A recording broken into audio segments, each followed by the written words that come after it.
Sunday morning. Morning, babe. Morning. How's it going? Morning, children.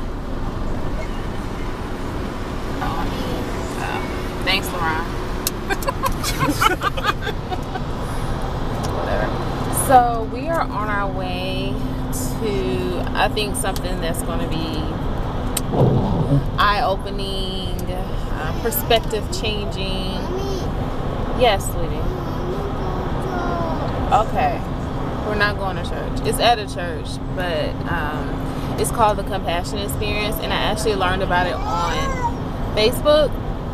So basically what it is that they go around setting up in different churches parking lots, and the purpose is for you to see what it's like for a child or a person living in a third world country, how they work, where they go to school, where they live, how they eat, what they eat, just their daily lives. And I wanted to do this because not only for LaRon and I, but really for our kids. I think there's so much in the world depends on your perspective, how you see things, what you experience, and that shapes your worldview. So if you only know people that are like you, only know people that have experiences like you only do the same things, then you have a really limited view of the world. And, when our kids complain and stuff, I'm like, well, there are kids that don't have, they can't do, and they don't know what I'm talking about, because they have and they can and they do. So I think this will be a great experience for them to see that there are really other children, other people who are barely making it, who don't have the basics, or who have to fight really hard or struggle really hard just to get the basics. So that's where we're going. We're going to give them an experience to show them that the world is bigger than their family, bigger than their community, that there are lots of different kinds of families, lots of different kinds of communities, and everybody doesn't have a lot. Some people have very little. But I do know, I believe that it's supposed to end on a note of hope, that these people have hope for better days, hope for better resources. So it should be an encouraging and eye-opening experience. I'm really I'm looking forward to it. LaRon tells me I shouldn't get my hopes up about what the kids are gonna think about this. Right. I think me and you will definitely get something from it. But the kids, I'm not so certain that they will retain any of it. I mean, they might get it. They, being Giselle and Melina, might get it. LaRon, he's just along for the ride. LaRon and Q are just along for the ride. But I think they might understand it, get it conceptually, but whether or not they have the ability to apply it to themselves and help them to be more humble and thankful and things like that, I'm not so certain.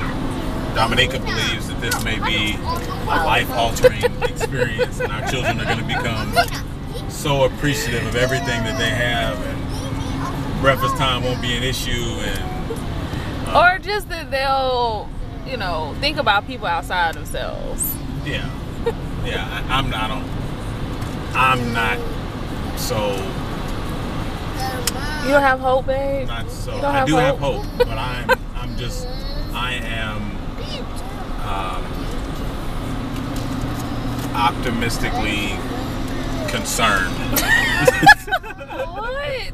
I'm not sure. I'm not sure what's gonna happen, but I'm preparing myself for the worst. The worst is basically we come back home and let everything continue the way it has been. That's the worst. And I don't mean that to say our kids are horrible. They're not. They're good kids. They're good people. We try our best. It's just, I think that they don't have any perspective. They don't have any perspective, and so many people don't. People really only know only about their life, only about their experiences, or just the people that they know, and they really cannot fathom what other people are talking about, what other people experience. Just like when you talk about race or sexism, just all the isms out there. There are people who really don't get don't get it. They don't get that there are disparities, that there are differences, that people really are treated different based upon a lot of things because they don't experience it. They don't, so they just like, well, it's not that big a deal, but it is a big deal. It might not be a big deal in your everyday life, but it is in somebody else's everyday life. So anyways, that's what we're going to do. It's kind of raining. It was raining. It stopped. It's like a little drizzle right now. I hope it stops all the way. Well, I think it adds to the experience. Oh, the rain. Oh. I think the rain adds to the experience. So Yeah, because Melina was like, do you think we should be going out when it's raining? the reality is that for a lot of people, rain don't really mean nothing except that they wet. Yeah. Don't mean we all gonna stay inside and stay comfortable. So I think it's just adds to the experience. Yeah. So That's why I didn't bring an umbrella. We're just gonna be out here in it. yes, it is rain, Lauren. So we will let you guys. I don't know if I'll be able to film inside. I don't know that I want to film inside. I just want to be able to experience it. So we'll talk to y'all after we're done. Yeah, we probably won't film inside, and then we'll talk about it. We'll have to explain. But I think if we film inside, it might take away from from the the next experience. person's opportunity to go. So if we just talk about it briefly, then people will still be encouraged to go and experience it for themselves. Yeah. So we'll talk to y'all afterwards, and we'll get the kids' reactions, what they thought about it, and yeah, we'll see y'all later. All right, so we just finished the compassion experience, and now we're going to get a little bit of reaction from the kids and see what they thought about it. All right, so Giselle, we'll start with you. What'd you think, Giselle?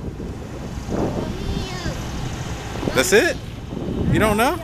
Come here. Talk to the camera. What'd you think about it? I don't know. You don't know what you thought about What's it? the little girl's name? Melina, do you know the little girl's name? Forgot.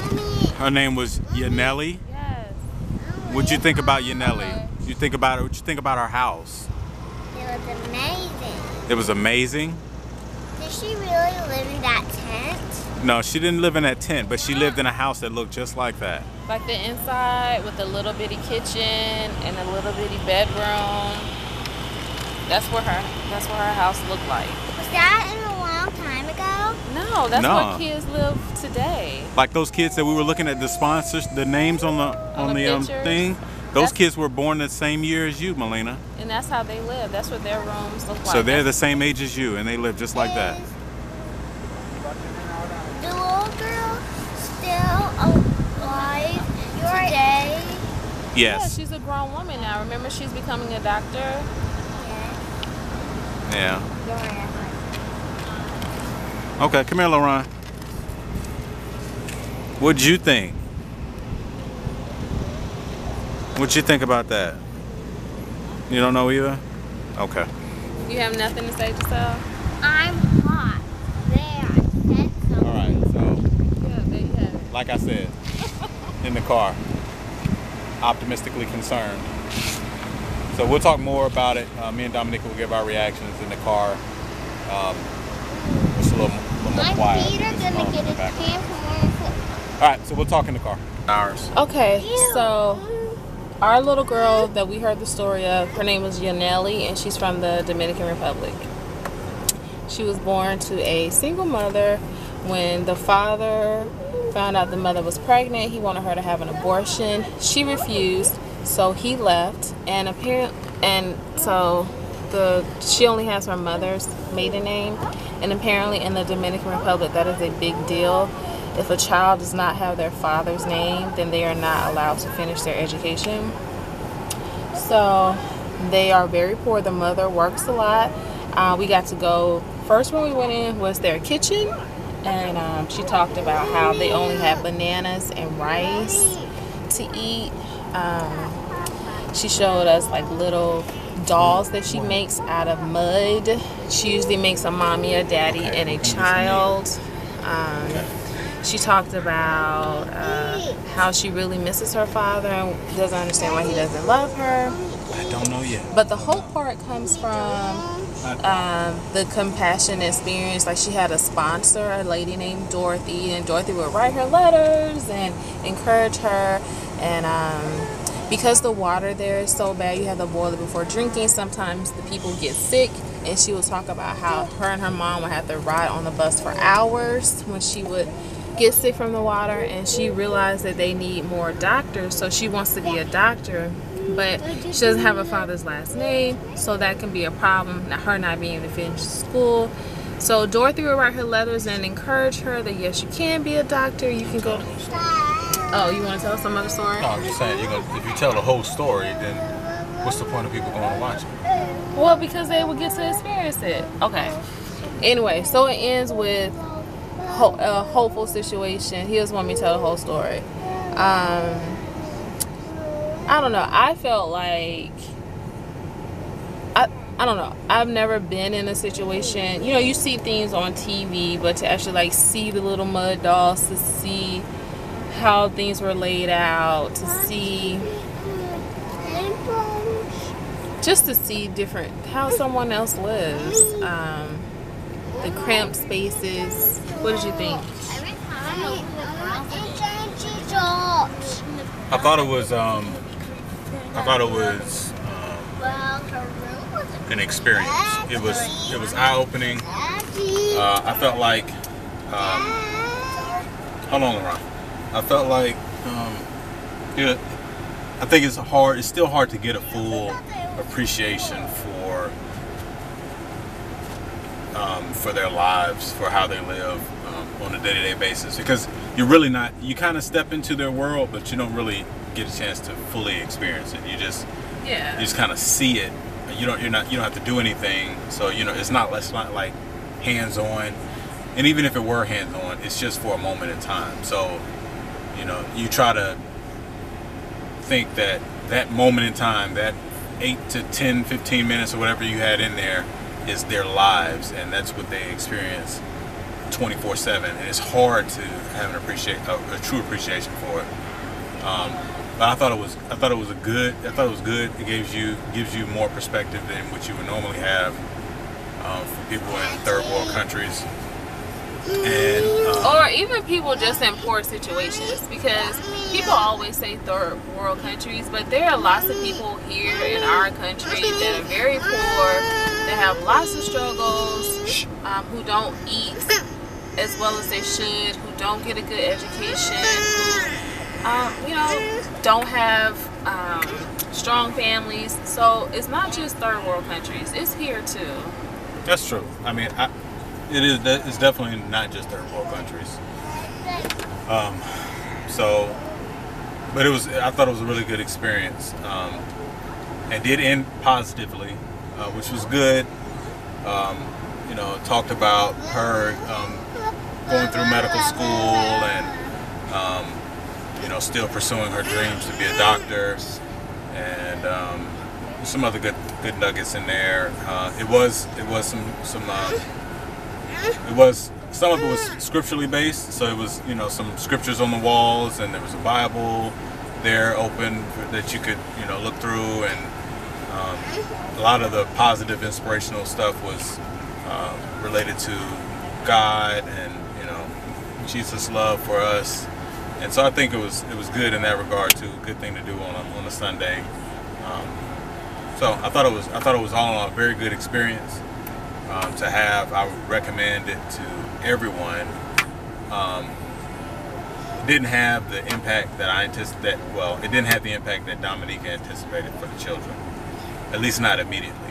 Maybe it takes a little while for it to settle in and sink in, and maybe they'll think about it a little more, and maybe we'll get some questions throughout the week, which would be good. Even if they just ask the 1 or 2 questions, I think that shows that they were paying attention and that they got something out of it.